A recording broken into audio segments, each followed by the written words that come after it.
தூதுவிட்ட OPS விரட்டி அடித்த எடப்பாடி.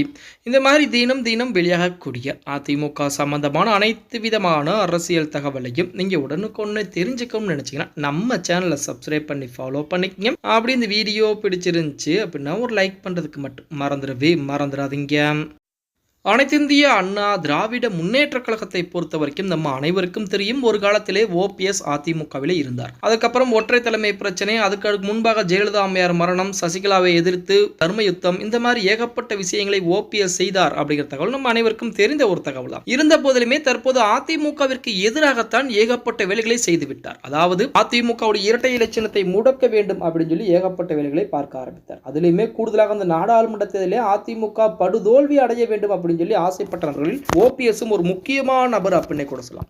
அன்று அண்ணாமலை அதிமுக அணைய போகிற விளக்கு அப்படிங்கிற மாதிரிலாம் பேசிட்டு இருந்தார். அது மட்டும் இல்லாமல் ஜெயலலிதா அம்மையாரை பற்றி ஏகாத வார்த்தைகள் எல்லாம் பேசினார் நமது அண்ணாமலை அவர்கள். அதையுமே சகித்துக் கொண்டுதான் இருந்தார். ஏனால் கூட்டணியில் இருக்கிறோம் அப்படிங்கிற ஒரே காரணத்துக்காக. அன்றைக்கு அதிமுக தெரியவில்லை, இன்றைக்கு அதிமுக தெரிகிறது அப்படின்னு கூட சொல்லலாம். அதாவது இப்போ அதிமுகவில் எப்படியாவது நீ இணைத்துக் கொள்ளுங்கள், எனக்கு முக்கிய பதவிகள் எதுவுமே தேவை கிடையாது, அதிமுகவில் மட்டும் இணைத்துக் கொள்ளுங்கள் அப்படின்னு சொல்லி முக்கியமான ஒரு முன்னாள் அமைச்சரின் மூலமாக தூதானது விடப்பட்டிருக்கிறது நமது அதிமுகவிற்கு. அந்த அதிமுகவை பொறுத்த வரைக்கும் எடப்பாடி பழனிசாமியின் கைவசம் முழுவதுமாக இருக்கிறது அப்படின்னு கூட. அதாவது அனைத்திந்திய அண்ணா திராவிட முன்னேற்ற கழகத்தை பொறுத்த வரைக்கும் யாராலும் அழிக்கவும் முடியாது. அதிமுகவை அழிக்க நினைத்தால் அவர்கள் அழிந்து போவார்கள் அப்படிங்கிற தகவல் நம்ம அனைவருக்குமே தெரிந்த ஒரு தகவல் தான்.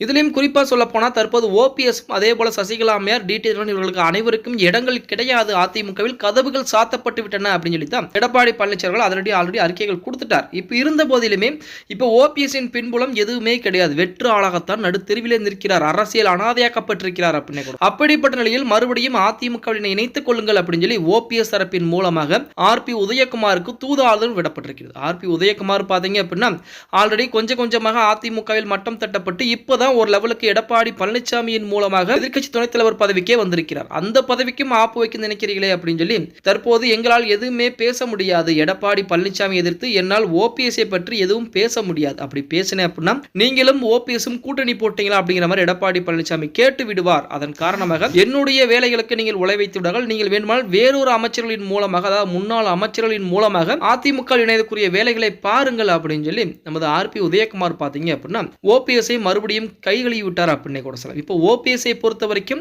அதிமுகவில் இணைந்தால் மட்டும் போதும், எந்த ஒரு முக்கிய பதவியோ எதுவுமே தேவை என்பது கிடையாது அப்படிங்கிற லெவலுக்கு இறங்கி விட்டார். ஏன் அப்படின்னா அவருடைய பின்புலத்தில் இருந்த ஆதரவுகள் பூராமே கொஞ்சமாக கரைய ஆரம்பித்து விட்டது அப்படின்னு கூட. இந்த நீதிமன்றங்களை நம்பி போகாமல் மக்கள் எதுவும் அதிமுக தொண்டர்களை நம்பி போயிருந்தால் கண்டிப்பாக ஓபிஎஸ்ஸின் பின்புலத்திலும் ஆதரவுகள் என்பது இருந்திருக்கு. அப்படி இல்லாமல் தற்போது பார்த்தீங்கன்னா எந்த ஒரு ஆதரவுமே இல்லாமல் தான் இருக்கிறார் ஓபிஎஸ் அப்படின்னு கூட சொல்ல. ஓகே गाइस, வீடியோ பிடிச்சிருந்தா மறக்காம ஒரு லைக் பண்ணி விட்டுருங்க. அப்படி இந்த வீடியோ ஃப்ரெண்ட்ஸ் அண்ட் ஃபேமிலிக்கும் ஒரு ஷேர் பண்ண மறந்துடாதீங்க.